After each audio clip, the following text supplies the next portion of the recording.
Hello and welcome to NoCB Cast, a grand strategy podcast.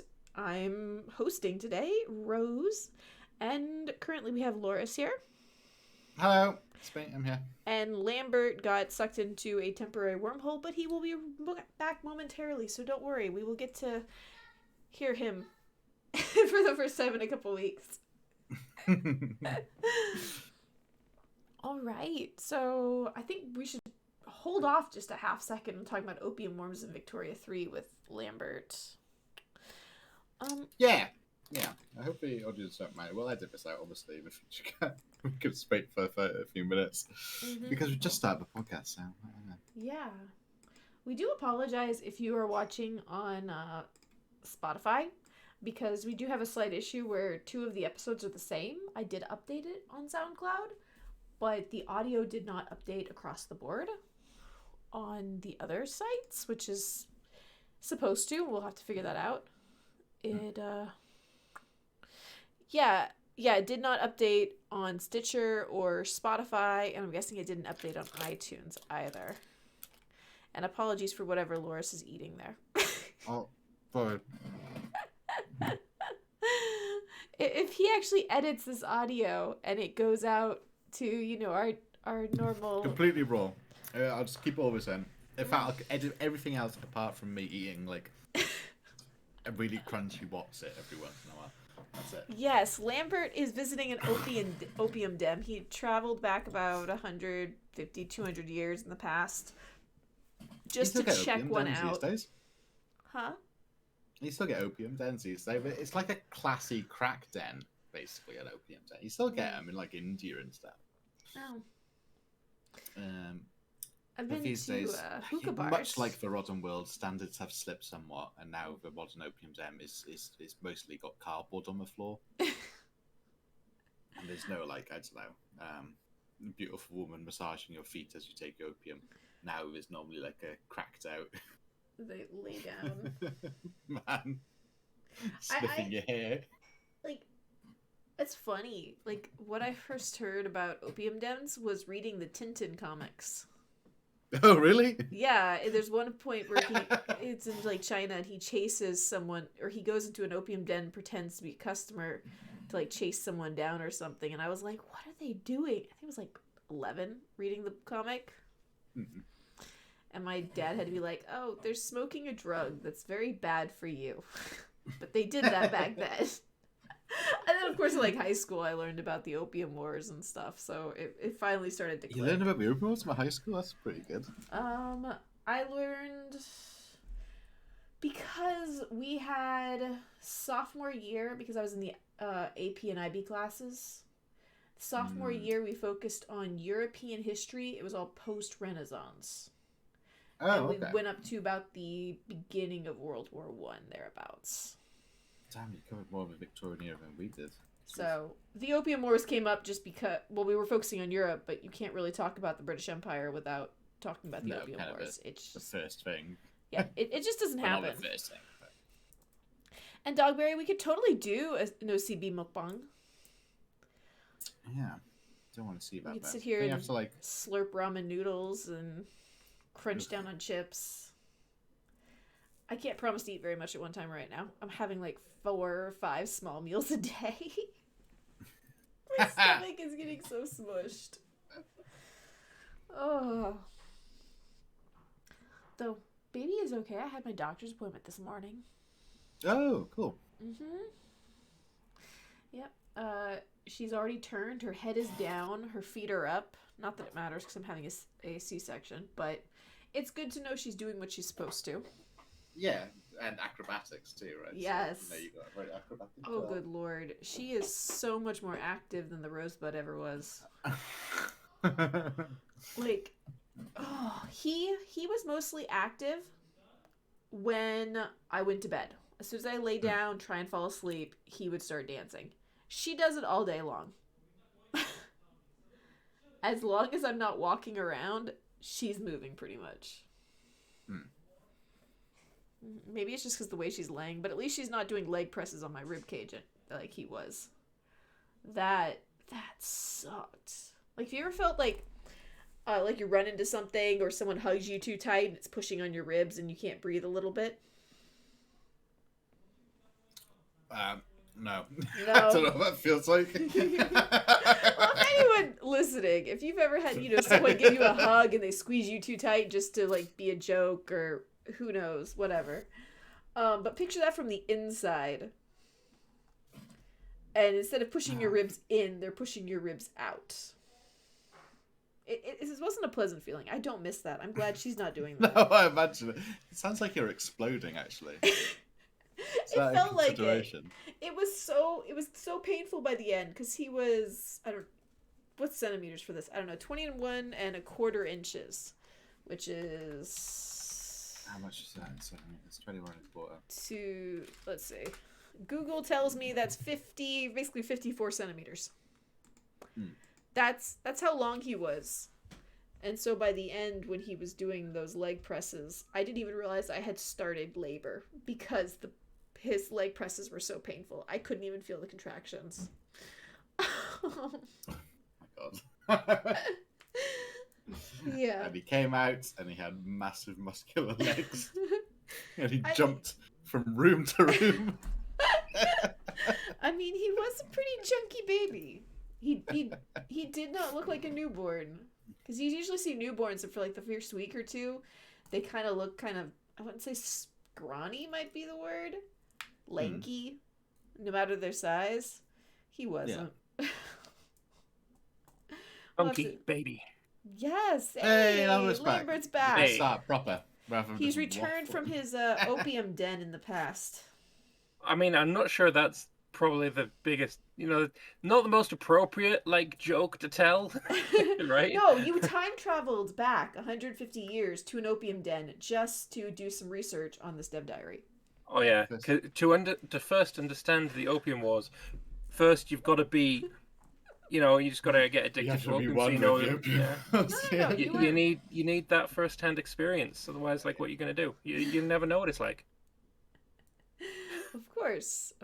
And apparently Loris doesn't run or hug. No, I not today, but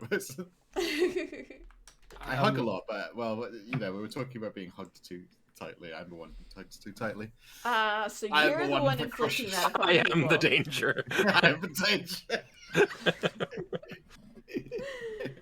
Oh lordy.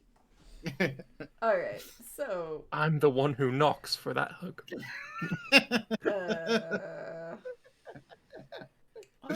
All right, let's start properly. Maybe I'll just make a note of this in my head for Mrs. Cut for everything before now. Let's do this. Welcome to SUBB. Yes. SUBB. Welcome to NoCB, a grand strategy podcast. I'm your host, Enigmatic Rose. We also have Loris here today. Hello. And Lord Lambert. Hello. I almost said Father Lambert. I mean, it wouldn't be wrong, but also a little bit creepy. And also, you're literally only farmer. God, I can't talk this morning. Farmer. Yeah. You're a farmer and a farmer. I'm definitely not a farmer. No. You are. But it's it's April 6th, 2022. Good old times. Yeah. So, Lambert, you want to tell us a little bit about the Opium Crisis? Yeah, Britain did nothing wrong, clearly. Moving on. I don't feel like that's the whole story, though. Alright, so the issue was Britain had a whole lot of opium farms in India. And tons of it, and we thought the Chinese might like some of it because it's such a wholesome good. But no, more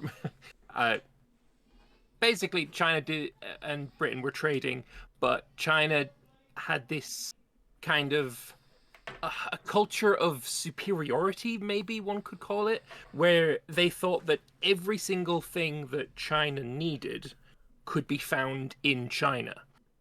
So there was a huge trade deficit, and Britain was losing quite a lot of money because instead of trading goods for goods and then selling those goods for money, they would have to pay money to get the goods.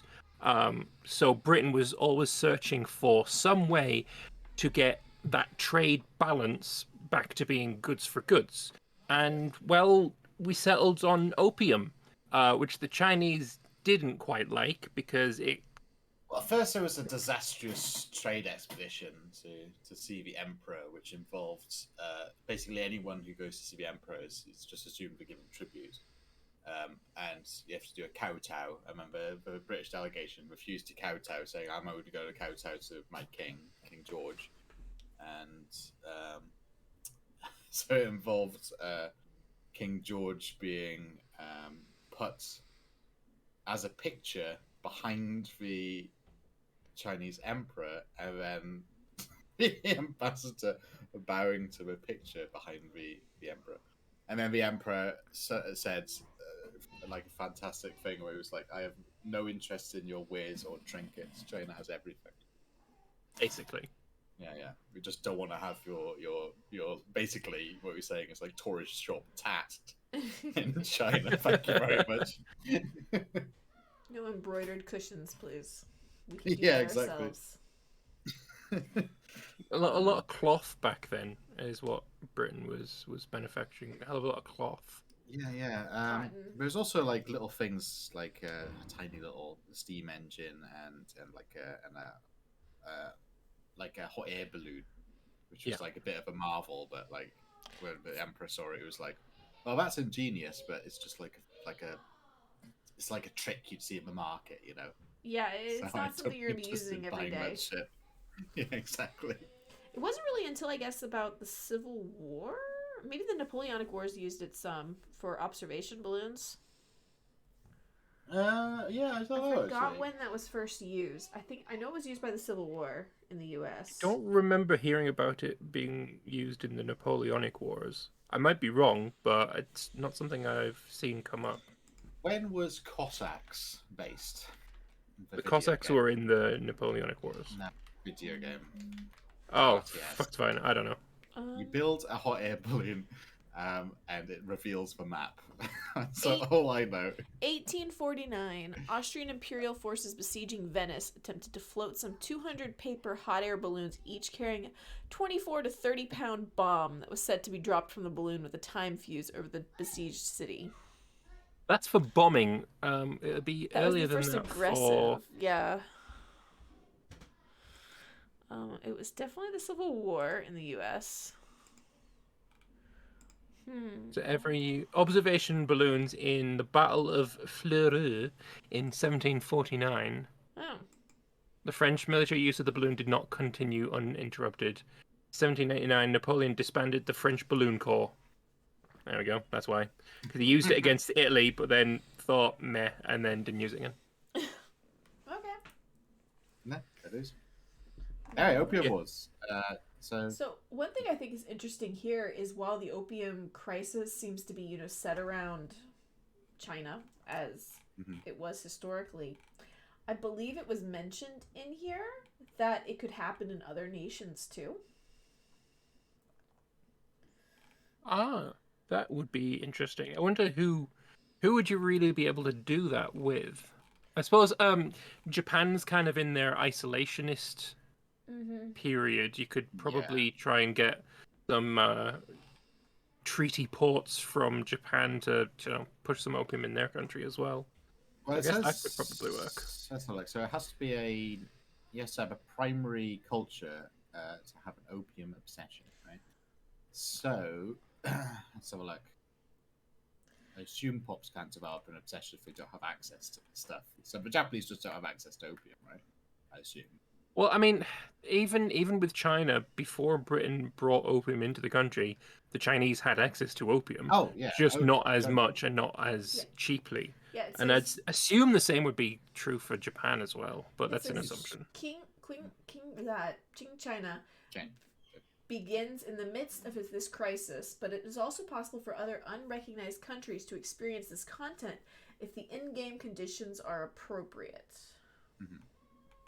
So no idea what those conditions are, but I'm sure you could make it happen.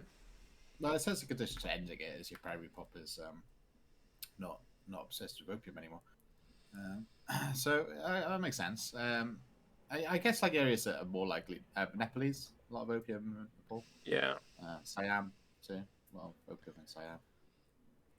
Well, unrecognized. It's them Tibetan Burmese. monks, really. Tibetan monks love themselves getting high on opium. I'm not gonna lie. Keeps you warm through the winter. It does, Yeah, I mean, yeah, isn't there like an opium crisis in the States at the moment? There is, yeah. I keep hearing about that. Yeah, it's usually tied to prescription drugs. There's a certain amount of opium. A great An opium part. crisis in the UK, my Victorian. A great part of the problem is because the way the pharmaceutical companies work here in the States, you know, they encourage doctors to give medications, and then people get hooked on said drugs even when they don't need them so much for pain anymore, or they get put on too high of a dose, and then people end up stealing them from other people, and yeah, it's a big complicated mess. Shitty rotten cycle. Yeah, but it's not Great Britain doing it to us. Yeah. No. Oh, we'll just have the treaty port of I don't know, Rhode Island or something. I mean, if you want Rhode Island, sure. You can have New Jersey. Would you like North New Jersey? We specified Rhode Island. Okay. We don't want New Jersey. Can fuck off. We've heard enough stories about that place. I mean, it is one of the biggest port areas on the East Coast, but you don't want to drive in North New Jersey. Oh, you don't want to live in North New Jersey. Yes, as Doug Ray says, please take New Jersey. Nope, you can keep that one. You can also keep Florida. New Jersey does have a really nice IKEA, though. There's 2 IKEAs, 3 IKEAs. I don't know. There's several IKEAs. I live across a little bit of water from Sweden. I'm not sure I need an American IKEA. Not gonna lie. That's true, but from my experience at an IKEA in America and an IKEA in Korea, because of course I've not been to one in Sweden, they were the exact same, and the food was the exact same. So I'm assuming it would be similar in a Swedish one, though the food might be a little better. I don't know. Yeah, maybe. Just because you have Swedish chefs. Zaho Blaze, we will pay them to take South Florida. Let's leave the Panhandle. Gorgeous beaches, not crazy crowded. Nah, I think we're good actually. You'd have the mouse. Yeah, I think we're good. You don't want the mouse? No, very much no. All right. So The mouse is evil. Clearly. Mm-hmm. What I like about this opium crisis-y thingamabob in Vicky is it's using the journal entry system, which I think, like, obviously we've seen before that, you know, the Ottomans have the old man of Europe, or the sick man of Europe, as their, like, journal entry crisis thing. And it when we saw that at first, it looked like a really powerful and a system with a lot of potential. And it looks like, you know, this is another one of those systems that is being linked in with it.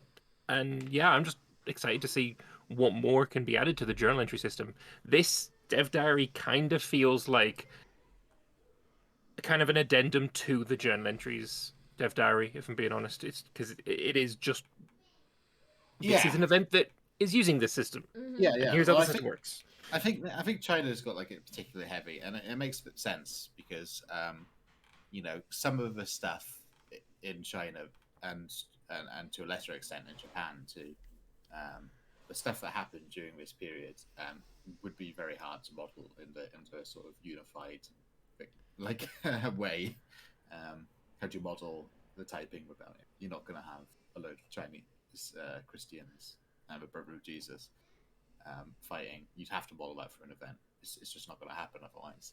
You know, how do you model like I don't know, I could think of a way where you could model the problem with Qing and opium, you know, but you know, this seems like a healthy way of doing it rather than like, you know, if your pops are having a lot of opium, what happened is like obviously all the soldiers are not going to fight properly and the bureaucrats are not going to do well, you know, so there's going to be a lot of impoverishment and a lot of death. Here we are, you got it through a modifier. Mm-hmm. People spending their money on drugs instead of food. So 25 offense, 25 defense, lower standard of living, and mortality. Yeah, makes sense. And then also all the stuff that's happening in China later too, which involves finally the complete dissolution of empire of Chinese empire, which I think happens in the replies. It's got a really great picture of the Chinese warlord Mingsplosion, period. basically. Yeah, Mingsplosion yeah. Part 3. Victorian edition. What is a PDX game without a Mingsplosion? True. Oh wait, well this one I guess is a Qingsplosion. Qingsplosion, exactly. Yeah. But so it's China exploding. It's a staple, right? It You can't has really to. get away Yeah. from it. No. And this is obviously done through like a console commands. But unless no, it obviously has. Russia hasn't like conquered Vladivostok, or like East India Company has not expanded since the start date. The Kazakhs still exist; they're not part of Russia. So unless it's been turned off and this has all been rushed through, like I think this is just done through event, like we go into a console. We do have the question on here. This stuff looks great. How will the American prohibition work with the system? And I hope it's the same. They say we use a cultural obsession with liquor as a trigger. Okay, that makes sense. I mean, look, see what we've got here is the Chinese cultural obsession with opium, the Americans cultural obsession with liquor, the Brits. We're fucking great. We've just got a cultural obsession with tea, which is still, to this day, absolutely acceptable. Yeah, it's true. What about that cultural obsession with gin that happened back in like the 1700s? Yeah, we don't talk about Gin that. Lane? It's before this time period, so we don't care. We also there's there's a lot of actually really bad things in this era actually around drugs. Especially laudanum. God, it's really bad. That was Huge bad in problems the with UK. laudanum in the UK. There was also the cultural obsession with the brothels, the hidden brothels and stuff, the child prostitutes. Yes. In fact, well, London was not a safe place to be. That was a universal thing. In fact, it was a big problem. Well, oh God, what was it? Oh God, what was the name of the guy who basically stopped that? God. Well, admit I'd never even heard of this thing in general, so God, there's a big problem with like pedos in Europe in the Victorian era, and basically when it became part of the public knowledge, because most people didn't even think about it. Part of it became like all the excess of at least in the UK, all the excess of the 1700s and the Regency period and stuff, that when Victoria took the throne and made things neater and tidier, people who still wanted that excessive, dangerous sort of lifestyle went underground. And it still happened. It was just not talked about, and so it was almost became worse than it had been. Yeah. In some ways. Filthy. Yeah. Well, I think there's a certain amount of like just meter respectability in what got reported, right? Mm-hmm. Yeah. It's like the liquor obsession part of it happened because before, people drank beer all the time, but it was like homemade beer that was like 2%, 3% alcohol. And then they started getting access to stronger stuff, and people still drank it like they had drunk the weak beer. And that's when you got problems. Yeah. You can't drink scotch like you drink a Smirnoff, malted beverage or whatever. Like, it does different stuff to you. Yeah. Mm-hmm. I don't drink liquor at all. Not my thing. It was sort of a political thing too. Like gin was kind of associated with the poor, because gin was just basically alcohol with like spices and stuff seasoned to it. So not only that, this is a period after the Great Restoration. Mm-hmm. So restoration happened, but people were drinking gin like they drank beer. Yeah. Which doesn't quite work. Patriotic in a way to drink gin. What I really want right now is a glass of wine. I can't have one. It's very sad. Oh well. Yeah, I hope we see more of these from like different. I mean, I don't mind this actually. I mean, I think when the game was first launched and the what's it called? It was described like almost everything in the game happened because of interest groups, and everything had a sort of natural progression, like the American Civil War with slavery. You had like plantation owners that didn't want to stop slavery, and they'd kick up if you stopped slavery, etc., etc. You know But what this- I just realized? What's that? Look at Korea. Look what Korea is called. It's Joseon. actually Joseon. It's actually properly called Joseon and not Korea.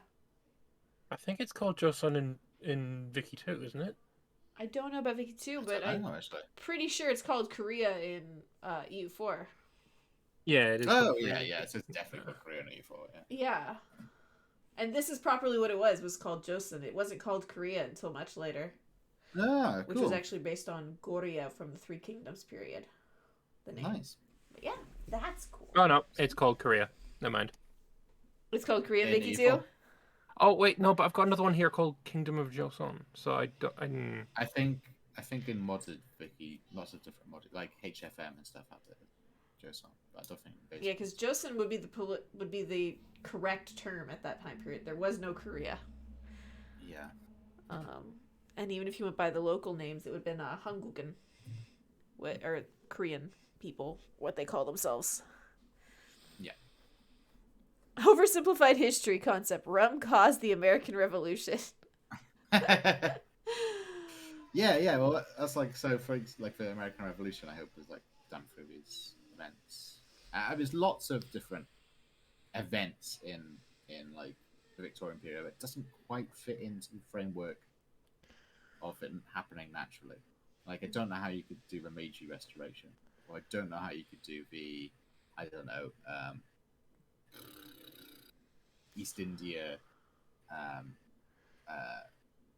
like Sepoy Rebellion, and then follow it up with the establishment of a ranch. How would you do that naturally with just focus groups? Right. Guess we'll just have to do events. Yeah, exactly. Right. Yeah. So that's what these journals are essentially. Yep. Just events. So speaking of events, we don't actually have a teaser from Martin this week. Instead, on April 14th, he is starting a screenshot-heavy AAR on the Vicky 3 Discord.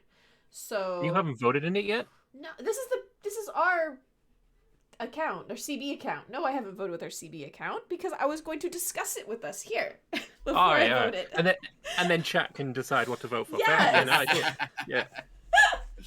No, The more bits you donate, the bigger your vote is. It's clearly how Twitter okay. polls work. I see. All right, so the choices are Netherlands, Mexico, Ottomans, and Siam. So where should we cast our vote? Let's talk about each nation and their situation in 1836. Go ahead. Yeah. The Netherlands would start with a lot of desire to regain the Belgian territory that they've recently lost. But to do that, you would have to go up against Britain, who's guaranteeing their independence. Well, is guarantees a thing in Vicky? I'm not quite sure because it's all done through this thing, isn't it? I imagine Britain would jump in if you started a diplomatic play to gain Belgium back. Yeah. But another thing that the Netherlands has going for it is incredibly wealthy colonies in Indonesia. Yeah. I know in Victoria 2, they had two of the most valuable colonies in the world in East Java because it had just absolute gargantuan amounts of sulfur, which you need for ammunition and gunpowder and all that kind of good stuff. The Netherlands is one of those countries that is, you're sandwiched between really strong France and really strong emergent Prussia, but you can be really holding your own economically in your own little state, especially if you manage to snag back You don't need that territory. Belgium. You don't need all that territory in Europe. You've got territory elsewhere. Yeah. Basically. I think there's a famous, is it World War I or II poster, which is the Netherlands is not a small country with basically Indonesia imprinted over it, saying, "Yeah, look, Netherlands is not small. Look how much colonial land we've got." That was a mindset back then. It's pretty good. Yeah, so yeah, it's good because you get two options basically. You can either go get Belgium back, possibly. And then for Mexico, they're sitting down there. Lots of potential contention with the U.S. We got Texas being a hot subject. Yeah. They don't have too much control over their northern provinces, which is why it's like even before the war, a lot of the northern territories were sort of shifting into America's sphere of influence. Because they didn't have the people there. Pops. Yeah, exactly. It's you also... could have a pretty interesting run trying to regain control of the north, keeping Texas, defeating the USA is something you'd probably want to do as Mexico. Holding on to California. Yeah. All that stuff. All that West Coast stuff that was lost eventually. Exactly. But more importantly, having a monarchy, getting the Empire of Mexico going. Yeah. Very important. But you don't want to go of course, through the politics of Mexico this time 12 dozen different Ferdinands I think they went through. yeah, also, there's going to be a period of time where the French come over. Yeah. You just got to kick their ass. Yeah. Just watch out for Napoleon III. He's a tricky one. One part of my high school history education, we focused on South America and Central America. And when it came to Mexican history, all I can remember is that there was a bunch of different Ferdinands. That was it. Like, I could not keep them straight because they... Maybe if I've been learning about them since, like, elementary school, but... Speaking of journal stuff, too, going back to that, and Central America, the Central American Republic's a thing, I presume, of a game stuff. And the dissolution of that was a pretty big deal. So, Guatemala, Honduras, the Sao Paulo, and the other one. Everyone just, the other one. God, what was the other one? Honduras, Sao Paulo, Costa Rica. Costa Rica? Did I say Costa Rica before? I don't know. God, anyway. So that's the thing with Mexico. Your southern neighbors. Nicaragua, you didn't say. Nicaragua, yes. I did. Did I say that? Panama. No, Panama. Gosh, that wasn't part of the Central American Republic. But I don't know when Panama became independent. And all right, well, we also have the Ottomans here, but they're falling apart basically. Yeah, they're on the end of their. Too. Yeah, and the Ottomans are on the end of their end of their rope. Yeah. They're close. You've got that journal entry trying to bring it back from the brink while the Balkans try to rebel against you and you lose those. You'll end up having the... what's the war with Egypt called? The Oriental Crisis. Oriental Crisis, that's the one. Having that crisis with with Egypt, the loss of Iraq. There's a lot going on for the Ottomans. It is crumbling. The Italians are probably going to unify and take off some of your territory there as well. Like you've got your hands full. You've got a lot of resources, but very little ability to tap into those resources because the tax policy is just garbage. So bringing them back from the brink could be very interesting. Yeah. I'd say so. And then our last one is Siam, which I honestly don't know so much about in 1836. Siam became Thailand, if people do not realize. So yeah, I don't know much about it. I know more about their modern or the Anna and the King era, which came towards the second half of the 1800s. Yeah, Siam didn't get colonized. Apart from that, who knows? Yeah, the King and I for Siam, or Anna and the King, or whatever you want to call it, was later 1800s. And you can tell, even just looking at the movie, from their clothes, the women's clothes with the giant hooped skirts. Those were popular in like the 50s to 70s, depending on the size. 1850s to 70s. The antebellum look is what we tend to think of it here in the States because it was really popular in the South. Oh, okay, I don't know about. If you ever watch Gone with the Wind, they wear the same style of dresses. a cinematic masterpiece with a lot of questionable bits.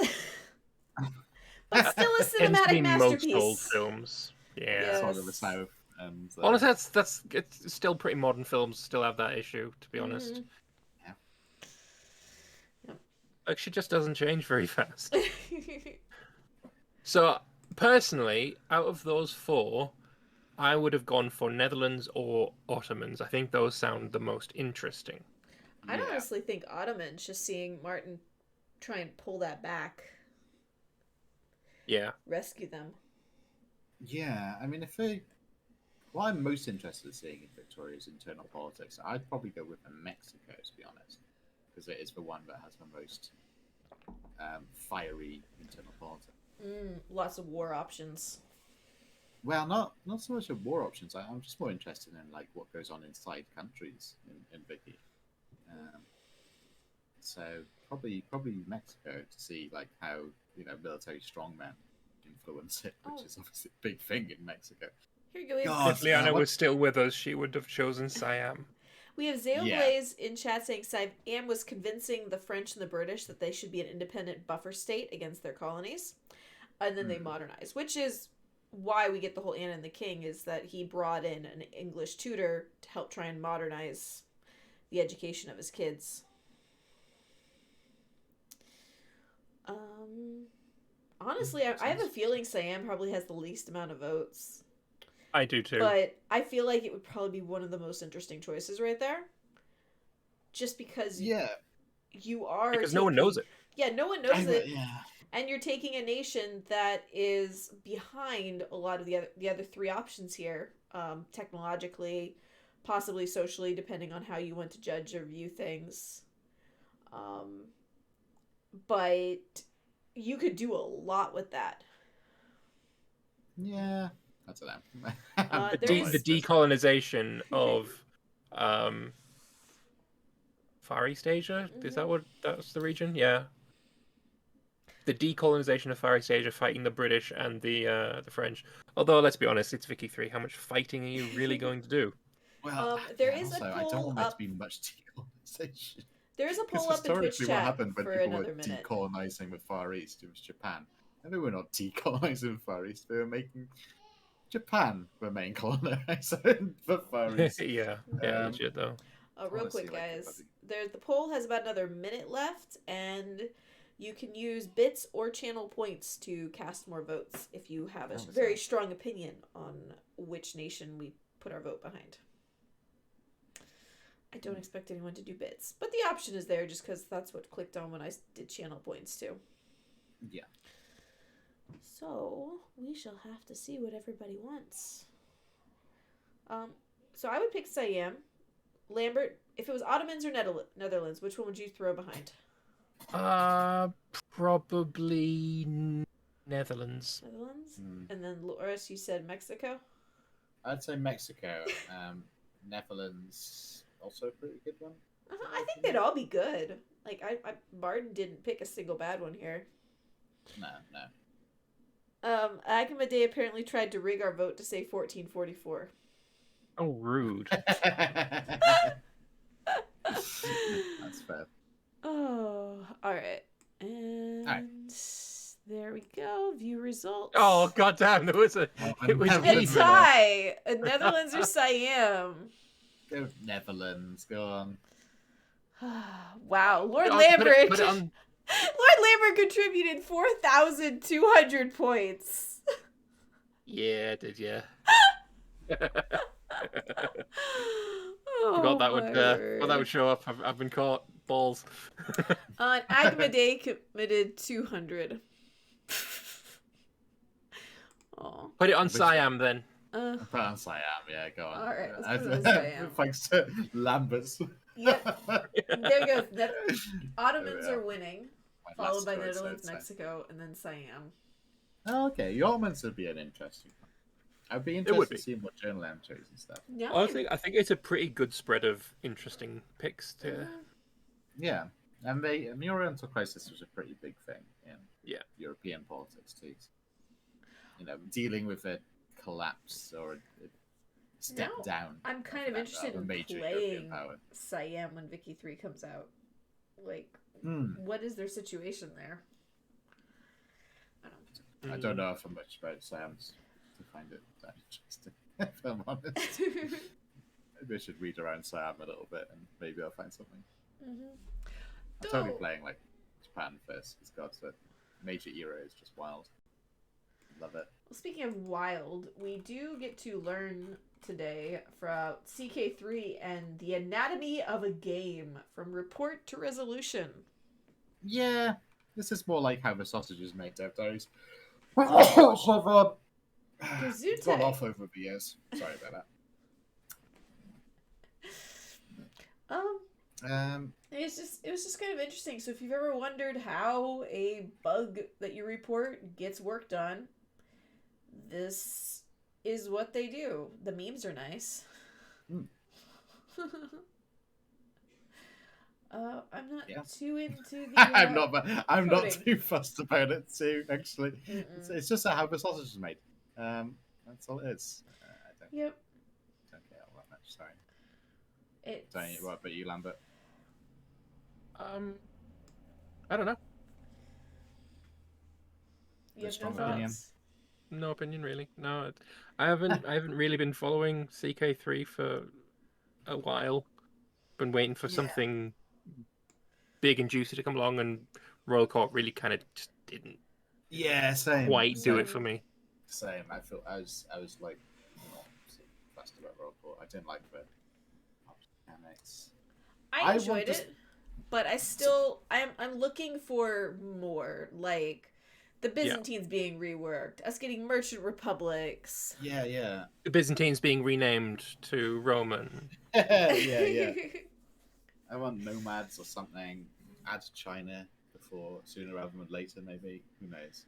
Yeah, we do have Afri saying in chat, if you are ever interested in how bug reports are acted on, read that dev diary. But that goes for any of the PDX games, not just CK3. Yeah. Oh, but clearly what happens is the bug report comes in and then they print it out and they put it in a shredder and they all have this satanic little laugh in the middle of Paradox's, developer room place. No, that's what EA does. Yeah. EA currently has a bug and has had it for about a couple weeks now in The Sims 4, where when you go to save, you get error code 0 and you cannot save your game. You have to go and make a new save file, a save as. Every time. My experience with reporting bugs on Paradox games is being you have a bug that crashes the game, and with the crash reporter pops up, and when you type in what happened to the crash, and the crash reporter crashes. That's been my experience. My experience with bugs in Paradox games, mostly I would say comes from Imperator, where I would just write Arheo a message on Discord, tell him what was up, and then it'd be fixed. I kind of do something similar to that with CK3. I mean, hey. Yeah, bug reports are still useful. People should do it, even if don't take our words of negativity towards bug reporting and crash reporter crashing and all that. No, you should use it. It's still useful. Don't listen to us. Yeah, don't do it because somebody else will do it instead. So who cares? Never report a bug because just assume somebody else has reported it. That's what I always do. And then if everyone does that, then the world will be much better, obviously. The one problem with that, though, is that if only one person reports a certain type of bug, then it can often be assumed that it's just that type of computer or their graphics card or motherboard or something. Their setup. Yeah. Though, I can't remember, there was some bug I posted on the forum, back, I guess, in CK2. And a whole bunch of people replied with, "Oh my god, I came here to report this too, and you reported it already. Here's my save file." And it was just like this whole stream of it. I was like, what? Oh, man. No, I'm gonna start playing Paradox games on like really obscure operating systems. It's like, I've got this bug, I can't really. Oh man, the leader portraits in CK3 have gone all pixelated. It's like, okay, what's the problem? It's like I give them like all the details. Like, okay, I can't see the problem.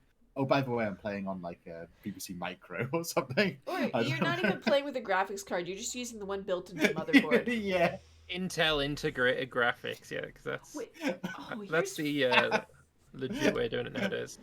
Get CK3 this. broke my computer. Also, I poured milk all over my hard drive at the same time. So I had a magnet in my back pocket, and I sat on my laptop. And We also had Alfred in chat pointing out, even if a bug has been reported already on a previous version, please give us a save if you encounter an issue on the most recent patch. It becomes difficult to fix a bug when the only save file they have is from a previous version. Yeah, that makes sense. That makes sense. That makes sense. No, I probably wouldn't pop those. I'd be a lazy bastard like me. We do have a special project here for Stellaris. Yeah, now Stellaris is, yeah, obviously there. I'm Expansion. honestly excited for Overlord. Like, yeah, I mean, like, I'm looking forward to like a multiplayer game with it. I'm gonna hope they're going to do another of the big influencer games. You know, like what DJ or I think Max the Catfish organized the last one. It probably will be. It's great fun. It's great fun playing. It's great fun watching, and I feel like having the vassals will create a lot of fun. But we do get the 3 types of specialist empires here in Overlord, which we just got to see their images before, and now we have the Bulwark, a bastion of defense that leaves basic resource acquisition to others. The Prospectorium excels at resource acquisition but has weaker research. Did I say research acquisition or research? I don't. And the Scholarium specializes in research but relies on their allies for military support. Which is kind of the guess I think I made last week, Lambert Loris. Yeah, I think so. We were looking at it, like one's resource, one's research, and one's like defense protectorate or something is what I called it, but they have more cohesion. We get to see a little bit of that, the specialization tier 1, tier 2, tier 3, where you get more stuff, more discounts. What are y'all's thoughts negative 50 signs per month. Ouch. Yeah, but I think this is under the assumption that you know, your overlord will be sending research to you, because you can do that now. You can, as part of an agreement, give someone your research points, which is interesting, to say the least.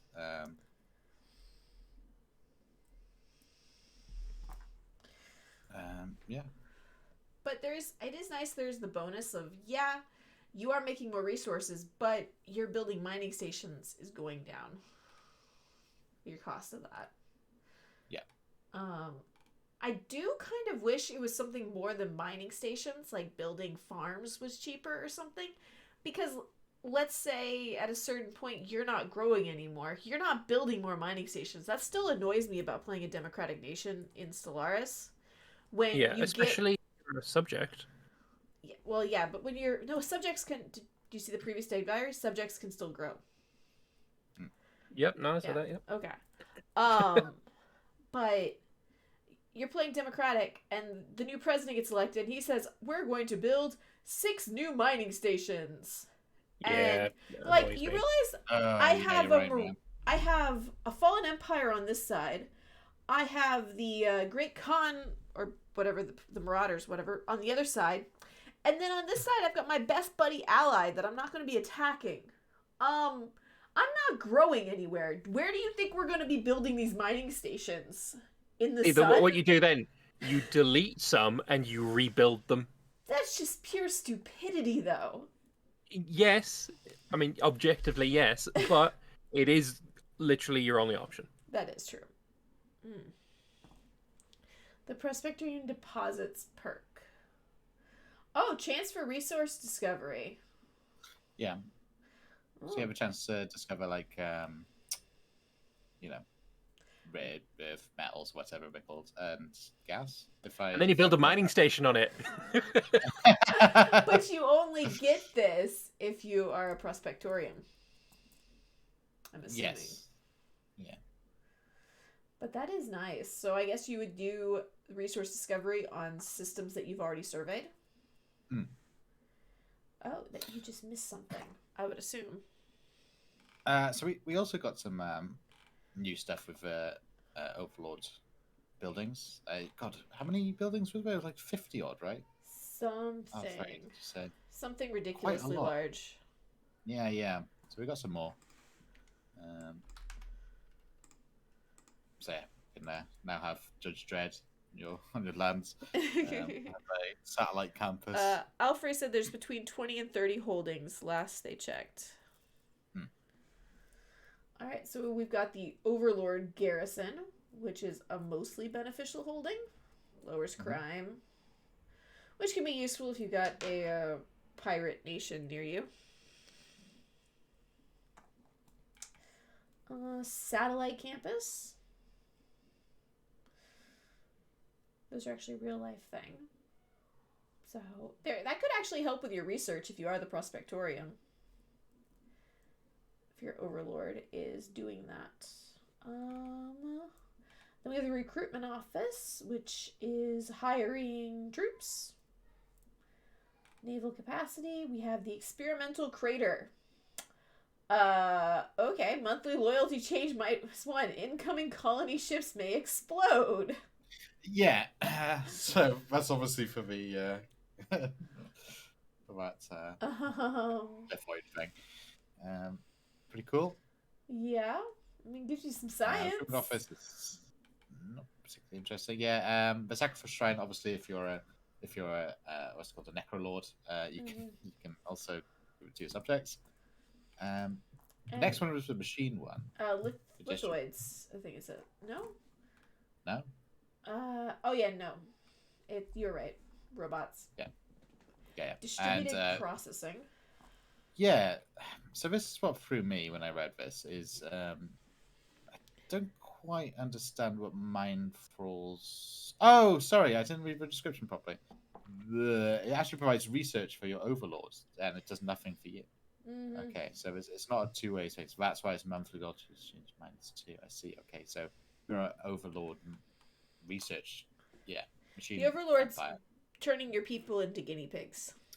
Yeah, essentially. We have an organic haven. Yep, which just does the biotrophies for your overlords, which is pretty interesting. And costs no upkeep for the subject. Yeah. So it's kind of a neutral, more neutral one. It's a creche. It's like the IKEA creche you put it into. Basically. Now, the thing that I'm mostly excited about.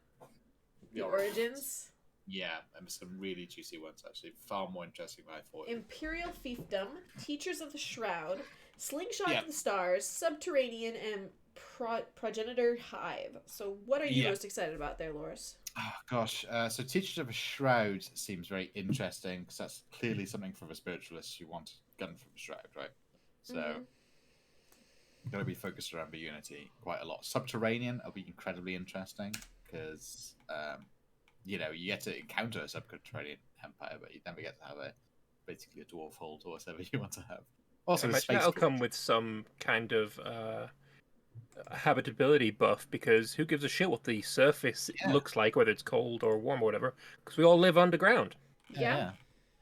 No, I agree. And then, gosh, launching ships from underground, stuff like that, would be interesting.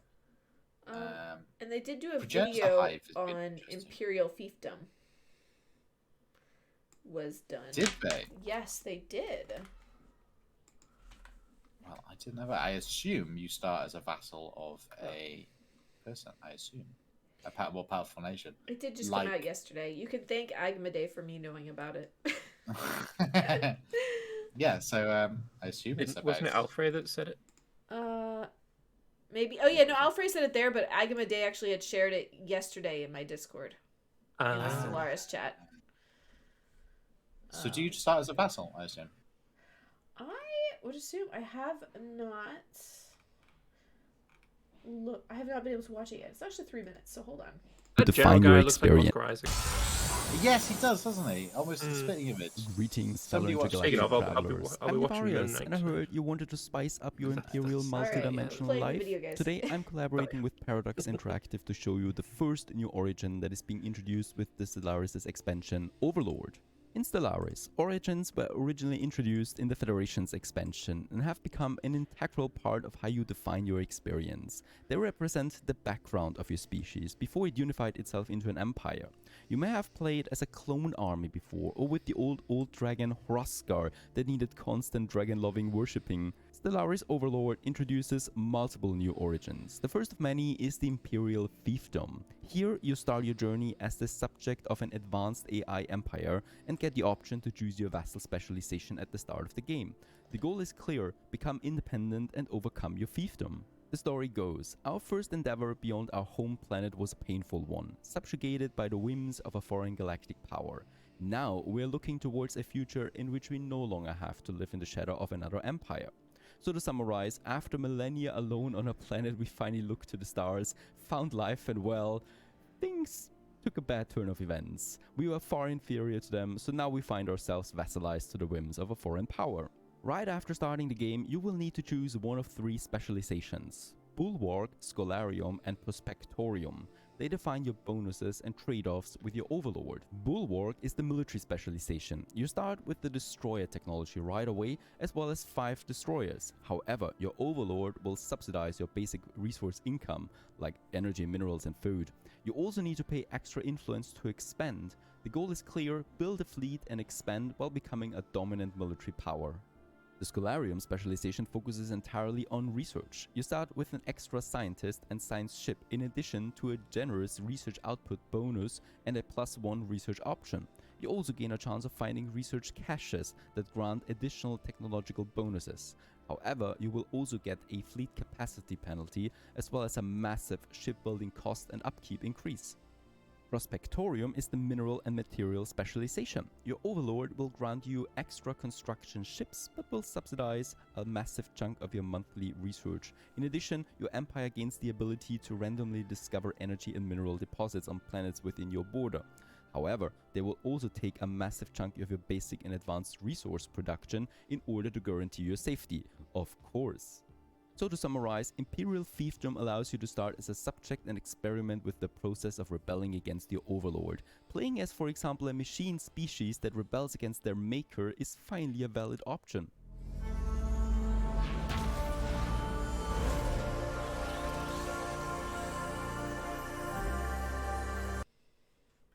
And there we have it. Basically, you're Nice. starting as a vassal.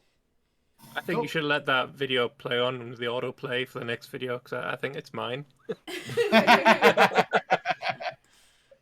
Let's see.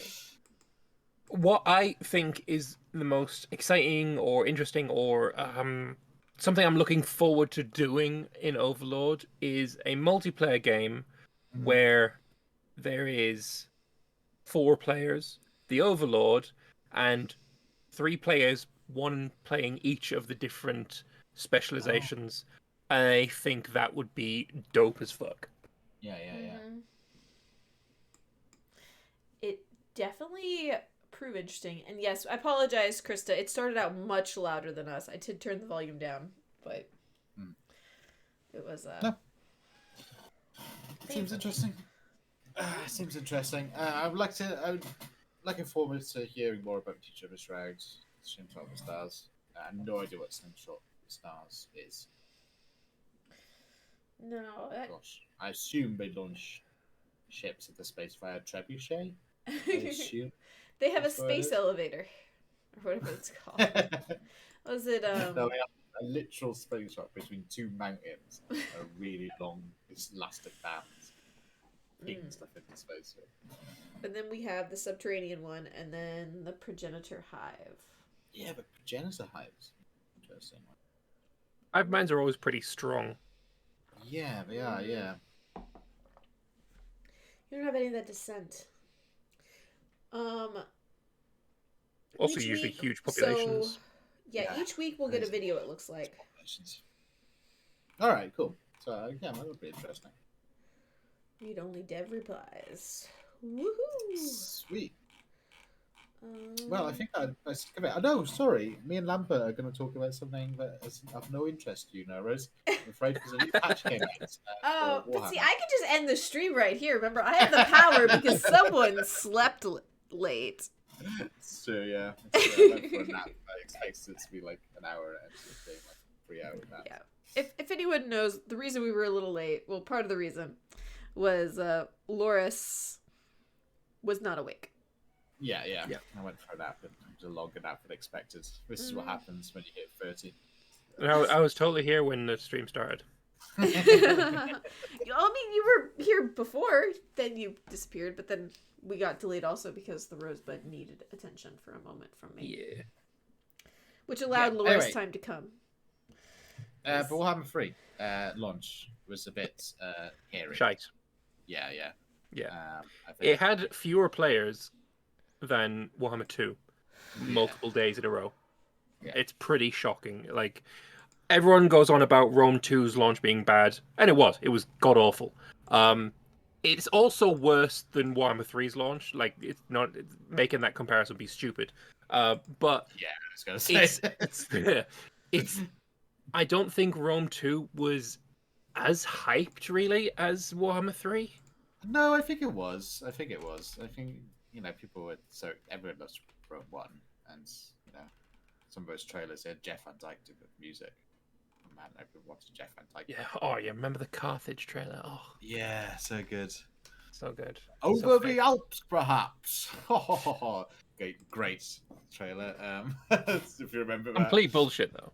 The Warhammer 3 launch was really rough. There's a lot of people that had a lot of performance issues, which is, I mean, that sucks obviously, but I don't think that is what caused the massive drop off in the player base by like 90% or something crazy like that. Yeah.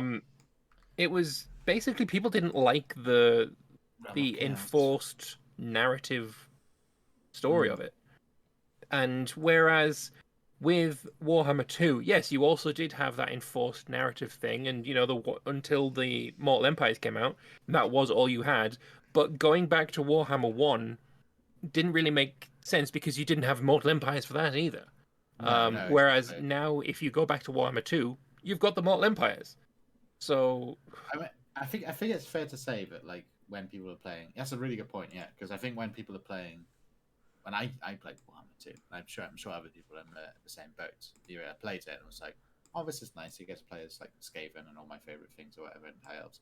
But I'm not really interested in this Vortex campaign business. I want to have Mortal Empires, and I'll happily play it because it's an option between going back to just Warhammer and playing the Vortex. So I played with Vortex for a bit and then waited for things. On this, like, I'm not interested in Realm of Chaos. I'm very interested in Mortal Empires. Yep. And on top of that, Realm of Chaos is annoying. So it's much worse than Vortex. And it can end your game early if someone else wins the race. But there has been a change to it now. One of the big things that was annoying was rifts popping up absolutely fucking everywhere, and now it's just a tier 2 building, and it'll stop any rift opening up in that entire province. Absolutely beautiful change. You can now play wide without... You can basically play it as a normal Total War game and go out conquering to your heart's content. Without worrying about, I have to bring my army back, or I have to recruit a new hero to close this rift before I get all this bullshit going on. So that's really, really helpful. The fact that your legendary lord doesn't get these absolutely atrocious debuffs that you then have to fix by doing nothing. Like, there's no agency involved in it. You just had to sit still for multiple turns until the debuff went away, which is boring. Absolutely boring. So that's been toned down a lot. And then just some like miscellaneous changes, like the Demon Prince, the build your own badass Demon Prince was absolutely shit. Like, stat wise was complete garbage. He's got a huge buff. He's actually not garbage anymore. Slaneshi Chariots used to be absolutely shit, and now they're good again. There's just lots of changes and buffs, and it's a good patch. Also, the units the unit jankiness has apparently been improved, which was a big problem for me, especially when it came to riding cavalry around. Cavalry just seemed to like pivot around what you told it to do, which is quite annoying. I haven't played with the latest patch, so I don't know if it's actually been fixed. And then I think the other one that a lot of people are complaining about, myself included, is if you're playing, say, Nurgle and you get to the realm of Nurgle, you no longer get debuff traits based around Nurgle, which felt wrong when you got it. And it's like, of course, took you out of the game a lot, I thought. So that's been removed, which is nice. Yeah. 2 returning Dominion battles. Don't give a shit about. Don't know if anyone. Dominion battles. Was that domination mode? Yeah, domination. Sorry, yeah, misread that, they are so shit. Have you ever done the Zinch domination battle? Never done them. Don't. It's fucking awful. It is by far the worst battle you will ever have in a Total War game. No, not the realm of chaos, not the ones in the realms. This is the multiplayer domination. I've not actually played that yet. No, I've not played it either. Fair enough. No interest. I got absolutely no interest in it. Right? Do you care about that? He wants to play Warhammer with strangers. God. Yeah, you play with your friends so you can trash talk them. Exactly. Yeah. Somebody's getting sweaty. Especially if you can style on them with Nakari. Yeah, if you got some sass. Yeah. Yeah. So that's we'll probably play. I'll play it in a week anyway. What about you, Lambert? You're going to be playing this much? Yeah, I'll play it sometime in the week for sure. I need to get back into streaming more. I've had problems with my health, and then I had my parents over, and then my dad broke his leg while he was visiting. Oh, God. Yeah. Winter sucks in Finland, don't you know? So we had. I've just been super busy and unable to do much streaming, but hope to get back into it very, very soon. And Warhammer will be on the cards. Sweet, cool. And Anbennar soon, right? Yes, tomorrow a new Anbennar campaign starts using the new update that includes the China-like area. Hales into the world, so very much looking forward to that. It should be fun. I spent many hours making an introduction video to the new area that I'm going to put out probably tomorrow. And yeah, my Anbennar videos have been doing pretty well recently, so pretty happy with that. Yeah, very good. Well edited. Thank you. How are you playing in Hales? I mean, I'm not allowed. I can't. It's a secret. It's a secret. It's very much a secret. Can't be doing pre-game diplomacy. Literally nobody knows what they're playing other than the mods of the thing. And yeah, so I know who I'm playing, but no one else knows who they're playing. Sneaky Lambert. Oh, exactly. Yeah. Well, I guess that tells us what you've been up to, Lambert, or is there anything else? D&D on Mondays. It's always fun. What about you, Rose? What have you been up to? I've been playing a lot of Core Keeper, which is... Oh, yeah! I picked that up, actually. Yes, I saw that you had. Gave it a little thumbs up on Steam. It's a lot of fun. It's still early access, so there's still a lot of the map where you can tell they're going to add biomes, but there's nothing there but an impenetrable wall. But there's definitely enough content for a good 40 to 60 hours of gameplay so far, at least. Unless you really, really want to just, like, go all into building. It's sort of like Terraria and Minecraft in that. Yeah. I love the water effects look gorgeous in that game, right? Yeah, the water is really pretty. Especially when you get to Azio's wilderness. The water is utterly gorgeous. Oh, no, I've not been there yet. Yeah, that you won't be for a while. That's like the 4th and final biome that's in the game at the moment. Okay, cool. That's where we are. And that's where the final ore that's in the game at the moment, the Scarlet Ore, is found. So it's a lot of fun. But what have you been up to, Loris? I've mainly been DIY, mainly. Yeah, basically that. DIY, very exciting. Hey, I A little mean, bit of touring, a it's little bit of programming, but not much. spring. It's 90% DIY. Sounds like a good plan, but Mixing Hey. up cement. Real good. So fun. I love cementing. well, if you Love want to cement catch, to live in my house. okay, well, if you want to catch the podcast anywhere else, we are up on SoundCloud, Spotify, Stitcher, iTunes, YouTube, and then of course the VODs are saved here on Twitch. I highlight them as soon as the episode ends, and then maybe if we put enough peer pressure and social pressure on Loris, he'll actually like edit this episode for I am SoundCloud. immune to social and peer pressure, unfortunately. A man that has no shame. But I will try and do it because I want to do it. And if you fuckers tell me to do it, that's going to make it less likely I'm going to do it. We've also been waiting like a year for emotes for the Twitch channel too. Yeah, it's true. Yeah. I need to get it perfect. You don't need to make it perfect. You Sat there just make shaking in my something chair and then going, you "It has to be perfect perfect." it later. Everything I make has to be my magnum opus. That was not true during the U4 LAN party. No, it's definitely not true. During No. the LAN party. Yeah, that's for sure.